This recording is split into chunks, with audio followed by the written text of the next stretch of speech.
इस सीजन अगर La Liga में हम सबसे ज़्यादा खर्च करने वाले क्लब की बात करें तो वो ना ही रियल मैड्रिड है, ना ही एज एक्सपेक्टेड बार्सिलोना है, और ना ही यहाँ पर कोई और क्लब है, बल्कि वो यहाँ पर एथलेटिको मैड्रिड है। ये वो एथलेटिको मैड्रिड है जिसको कहीं ना कहीं कहा जाता है कि इस पर पुल नहीं है।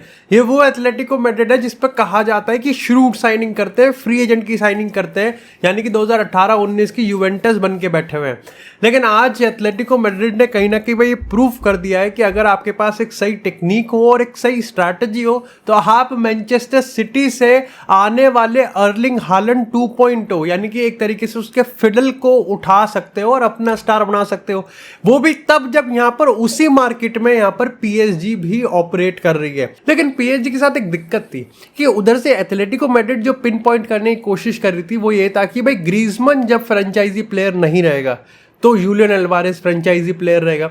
उसके ऊपर से यहाँ पर यूलियन अल्वारेज वुड अगेन वो पीएसजी में बड़े बड़े स्टार वो लेके आते रहेंगे। यूलियन अल्वारेज से पहले भी ला रहे थे, बाद में भी लाते रहेंगे, लेकिन एथलेटिको मैड्रिड ऐसा नहीं करेगी। एथलेटिको मैड्रिड यहाँ पर फ्रेंचाइजी प्लेयर बनाने के बाद फिर यूलियन अल्वारेज पे रहेगी और रहती भी है, चाहे हम बात करें ग्रीजमैन की, चाहे हम बात करें किसी और प्लेयर की।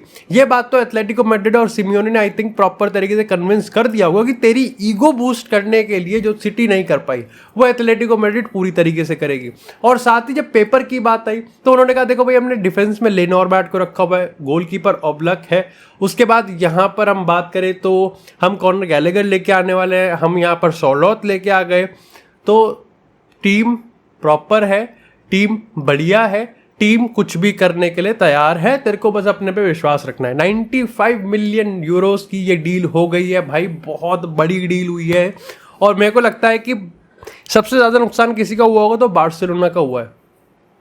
ऑफ कोर्स 95 मिलियन तो शायद से उन पे होंगे भी नहीं बार्सिलोना पे इस पॉइंट ऑफ टाइम पे खर्च करने पे, लेकिन फिर भी I mean the point is कि यहाँ पर बताया गया है कि देखो देने तो इनको भी नहीं थे, देने तो यहाँ पर सिर्फ एथलेटिक भी 50 से 60 के आसपास देने के चक्कर में थी, लेकिन फिर भी दिए ना, फिर भी यहाँ पर दे दिए। वो इसलिए दे दिए क्योंकि यहाँ पर सामू को अब वो यहाँ पर चेल्सी को सेल करने वाले 40 मिलियन में, तो उन्होंने पैसा रेस किया है। उन्होंने जाओ फेलिक्स सिटी को चिपकाने की कोशिश तो की थी, लेकिन सिटी ने कहा था कि हमारे माथे पे चूतिया तो नहीं लिखा हुआ। लेकिन अब तुमको समझना पड़ेगा कि 60 मिलियन अगर बार्सिलोना डैनी ओल्मो के लिए दे रही है, जो कि अभी भी दिए बस रिजेक्ट हो गया, फिर से इम्प्रूव्ड टर्म्स के साथ वहां पर जाएंगे, लेकिन जा रहे हैं, तो आप मान के चल सकते हो वो डैनी ओल्मो पे पूरी तरीके से स्टिक रहने वाले हैं। बार्सिलोना यूलियन अल्वारेज पे क्यों नहीं गई? क्या यहाँ पर नेगोशिएशन में डिले हुआ? क्या यहाँ पर एक तरीके से मिस इन्फॉर्मेशन थी? क्या डेको या फिर उसकी टीम की बात करें तो उनकी तरफ से स्काउटिंग या फिर पानी की बहाव को चेक करने में गलती हो गई? क्या यहाँ पर यूलियन अल्वारेज वो रिपोर्ट्स में मिस हो गया? क्या यहाँ पर बगैर यहाँ पर जितने भी पन्ने हैं उनमें कहीं यूलियन अल्वारेज की रिपोर्ट और सिचुएशन में खो गई क्या? जब आपको एक स्ट्राइकर ही चाहिए था और विक्टर रोगे से आपको सोल्यूशन मिल नहीं रहा था। पाओ विक्टर भी ठीक है, आज के टाइम पे पाओ विक्टर भी बढ़िया अपना नाम कमा रहा है, लेकिन क्या यूलियन अल्वारेज को वो रिप्लेस कर सकता है? क्या यूलियन अल्वारेज की जगह या फिर उस गैप को वो भर देगा जो यूलियन अल्वारेज जिस तरीके से भर सकता है? क्या रॉबर्ट लेवेंडोव्स्की के बाद कोई एक ऐसा प्लेयर आपके पास प्रिपेयर्ड है? लेकिन अगर मैनचेस्टर सिटी की बात करें तो भाई सिटी को नुकसान तो हुआ है, बट इतना भी नहीं हुआ है भाई। सिटी है वो फिल फोर्डन को खिला देगी वो यहाँ पर। देखो बात असल में ऐसी है कि Julian Alvarez as a false 9, कभी स्ट्राइकर तो कभी एज अ नंबर 10 खेला है, लेकिन खेला वो बीच में ही है क्योंकि वहीं वो ऑपरेट कर सकता है, एक वहीं स्पेसेस में ऑपरेट करने का उसका सबसे बढ़िया गेम रहता है। लेकिन अब आपको यहाँ पर समझना पड़ेगा एक चीज़ कि इस बार उनके पास राइट विंग पे ऑस्कर बॉब है और उनके पास साविनियो भी है। ऐसे में यहाँ पर उनको फिल फोर्डन खिलाने की जरूरत ही नहीं है। जब उधर जैक ग्रिलिश खेलेगा तो फिल फोर्डन बीच में खेलेगा, तो सबसे ज़्यादा फायदा जिसको मिलेगा वो फिल फोर्डन है, प्लस डी ब्रुयने और अर्लिंग हालैंड तो रहेंगे ही। ऐसे में यहाँ पर ये तो कंफर्म है ना कि परम्यूटेशन और कॉम्बिनेशन बनाने की जब बात आएगी तो पेप गार्डियोला को बीट थोड़ी कर सकता है। बट खैर आई थिंक ये बहुत बड़ी डील है जो एथलेटिको मैड्रिड करने जा रही है और ला लीगा के लिए ये बहुत ज़्यादा बड़ी चीज़ है। बार्सिलोना को टक्कर मिलने वाली है, ना ही सिर्फ ऊपर बैठी रियल मैड्रिड से, बल्कि अब नीचे जो एथलेटिको मैड्रिड ऊपर चढ़ने की कोशिश कर रही है, हांसी फ्लिक को गलत प्रूफ करना पड़ेगा। खैर अब जब बात हांसी फ्लिक की आई है तो थोड़ा सा निको विलियम्स सैक शूक्स टाइप बात कर लेते हैं। हाल ही में यहाँ पर रेलोवो ने इस चीज़ को कंफर्म किया है कि निको विलियम्स ने अभी तक किसी को भी ऑफिशियली नहीं बताया गया है और अभी तक शायद से बार्सिलोना को कंफर्म नहीं पता चला। 12 अगस्त का डेडलाइन खुद बार्सिलोना ने रखा हुआ है कि अब देखो यहाँ पर सीन बस इतना सा है कि 12 अगस्त को निको विलियम्स को ऑफिशियली फॉर्मली एथलेटिक बिलबाओ की ट्रेनिंग में अपने आप को रजिस्टर करना है और उपस्थित होना है। उसके 2 दिन बाद वो एस्टन विला के साथ एक यहाँ पर प्री सीजन का गेम खेलने वाले हैं। ऐसे में बार्सिलोना को समझ में आ चुका है कि अगर वो वहाँ चला गया प्री सीजन में तो हमारे पास तो वो नहीं आएगा। मैं ये सोच रहा हूँ कि अभी भी तुम बैठ के वेट कर रहे हो, अभी भी तुम सही में निको विलियम्स की सिचुएशन पे स्टैंड बाय मोड पे हो। जब तुम डैनी ओल्मो को इंप्रूव टर्म्स दे रहे हो तो तुम निको विलियम्स को कैसे कर रहे हो? और इस टर्म का कोई मतलब ही नहीं बनता, क्योंकि असल में उसी रेलोवो की रिपोर्ट में लिखा हुआ है कि निको विलियम्स भी शायद से इसलिए थोड़ा सा कंफ्यूज है। अगर मान के चले कि वो एथलेटिक बिलबाओ में नहीं रुकने वाला और वो वेट कर रहा है तो वो वेट व्यर्थ है, वो वेट वेस्ट जाने वाला है। क्योंकि बार्सिलोना का सबसे पहला काम था कि वो इकोनॉमिक टर्म्स लेके आएंगे। 100 मिलियन में से 40 मिलियन आ चुके हैं, 60 मिलियन बचा हुआ है। जब ये यूएस में गए थे तो इनकी एक्सपेक्टेशन थी कि कुछ डील हो जाएगी यूएस में कुछ तरीके से कि हम वापसी आते हुए 60 मिलियन की घोषणा कर देंगे, पर वो अनाउंसमेंट अभी तक नहीं हुआ। 1:1 पे अभी तक नहीं आए। कोई भी ऐसा प्लेयर नहीं है जो सेल है ऑन सेल और वो बिकने के लिए तैयार हो या फिर उसके लिए कोई नेगोशिएशन चल रही हो। फ्रैंकी डियोंग, अराउओ की बात करें, रफीनिया की बात करें, सब बिकने के लिए तैयार हैं, लेकिन किसी भी क्लब की कोई क्वेरी आई नहीं है। अगर आई है तो वो सऊदी से आई है, जहां पर प्लेयर ने खुद ही मना कर दिया। तो बार्सिलोना अगर प्रॉब्लम तो सारी बहुत बड़ी बड़ी है, ठीक है, लेकिन एक चीज अच्छी है कि अभी जो इन हाउस सॉल्यूशंस हैं बढ़िया दिख रहे हैं, हाइप्ड अप किया जा रहा है, सबको पंप किया जा रहा है। चाहे पाओ विक्टर की बात करें, अभी मैं एक और प्लेयर के बारे में पढ़ रहा था, हंसी फ्लिक की मेथोडोलॉजी की बात करें, टैक्टिक्स की बात करें, रहन सहन की बात करें, जिस तरीके से वो कंडक्ट कर रहा है, काफ़ी हाइप मिल रही है, काफ़ी सोशल मीडिया बज़ है। कह सकते हो कि कुछ बड़ा चढ़ाकर है तो कुछ सही में उसकी तारीफ बनती भी है, लेकिन जो भी है मोमेंट, जो पूरा मोमेंटम है उसको पॉजिटिव रखा गया है। जो पूरा हाइप है, जो पूरा ट्रेंड है, उसको जितना पॉजिटिव हो सके उतना पॉजिटिव इस समय बनाया जा रहा है। और इम्पॉर्टेंट भी है कि जो प्लेयर एटलीस्ट बार्सिलोना में हैं उनको भरोसा दिलवाया जाए, उनको बिलीव करवाया जाए कि वो भिड़ सकते हैं, लड़ सकते हैं और जीत सकते हैं। बात करते हैं यहाँ पर थोड़ी सी रियल मैड्रिड की। तो भाई देखो, रियल मैड्रिड में तो एंड्रिक की लेनी देनी कर रखी है। और देखो सीधी सी बात है, एंड्रिक खुद गांडू है भाई, वो है। जो प्लेयर इतना यंग हो, वो आर्दा गुलर से भी छोटा ही है वो भाई। वो प्लेयर मेरे को ऐसा लग रहा है कि वो बॉलीवुड का अनन्या पांडे बना हुआ है या फिर कोई और रद्दड़ एक्ट्रेस या फिर एक्टर बना हुआ है, जिसको सिर्फ कैमरा क्लिक्स चाहिए, जिसको सिर्फ सोशल मीडिया पे बस क्रिएट करना है।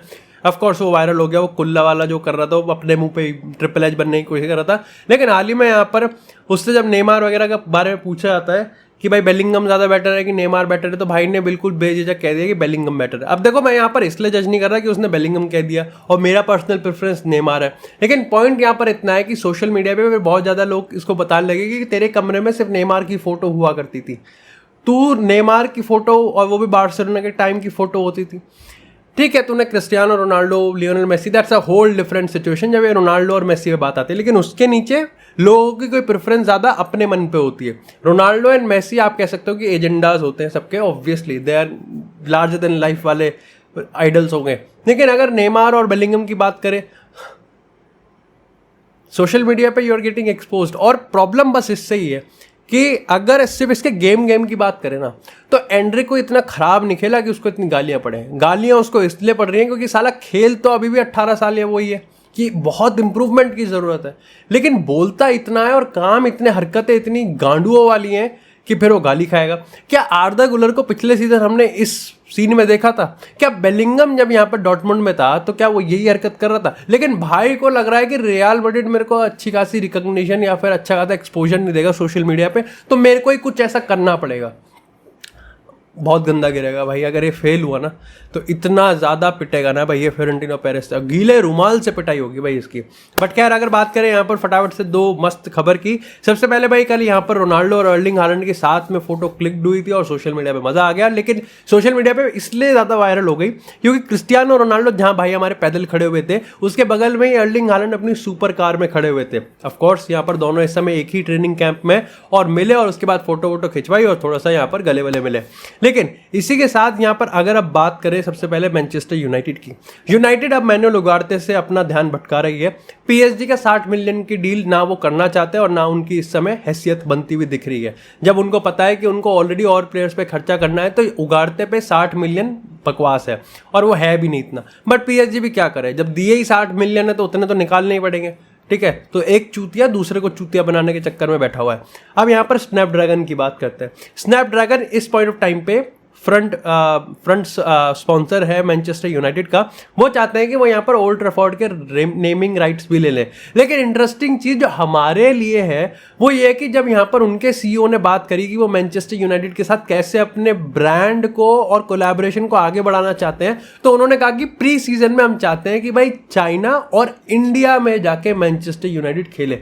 लेकिन उन्होंने पर्टिकुलरली इंडिया पे ज़्यादा एम्फोसाइज इसलिए करा क्योंकि चाइना में बहुत सारे रेगुलेशन है और बहुत सारे चोट भांगड़े हैं, लेकिन इंडिया में आप खेल सकते हो। और इंडिया में यूनाइटेड का फैन बेस है तो तगड़ा, कह सकते हो बिगेस्ट फैन बेस है। इंडिया में सबसे ज़्यादा फैन बेस अगर किसी क्लब का है तो वो मैनचेस्टर यूनाइटेड का है, और जो कि बहुत बड़ी बात भी हो जाएगी। लेकिन ये तभी होगा जब इनको शायद से आगे डील वील मिलेगी मैनचेस्टर यूनाइटेड के साथ, और as fast as next year only, अगले ही सीजन हो सकता है ये कि वो इंडिया हमको आते हुए दिखें। लेकिन बात करते हैं अपनी आखिरी अपडेट की, जो कि आती है यहाँ पर विक्टर ओसिमन से। तो भाई सबसे पहले देखो यहाँ पर अब ये है कि सामू जो एथलेटिको मैड्रिड का प्लेयर है वो यहाँ पर हमको चेल्सी जाता हुआ दिख सकता है, चेल्सी से कॉर्नर गैलेगर हमको इधर आता हुआ दिख सकता है।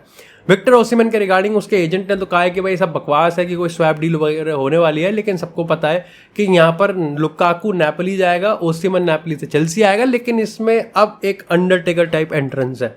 आर्सेनल पिछले कुछ 2-3 दिनों में यहाँ पर पूरी तरीके से पुश कर रही है विक्टर ओसिमन के लिए।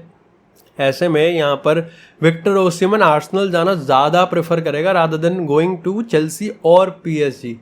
बस फर्क इतना है कि ट्रिपल डिजिट का जो पैसा पे कर देगा वो यहाँ पर विक्टर ओसिमन को ले जाएगा। और मेरे को लगता है कि विक्टर ओसिमन को पर्सनली आर्सेनल ही जाना चाहिए, जहाँ पर उसके लिए डेजिग्नेटेड रोल रहेगा, जहाँ पर स्ट्रक्चर बहुत क्लियर है और एक वो बहुत ही वेल एस्टैब्लिश टीम में जाने वाला है, जहाँ पर इंसेंटिव काफ़ी बड़ा है। प्रीमियर लीग ट्रॉफी है।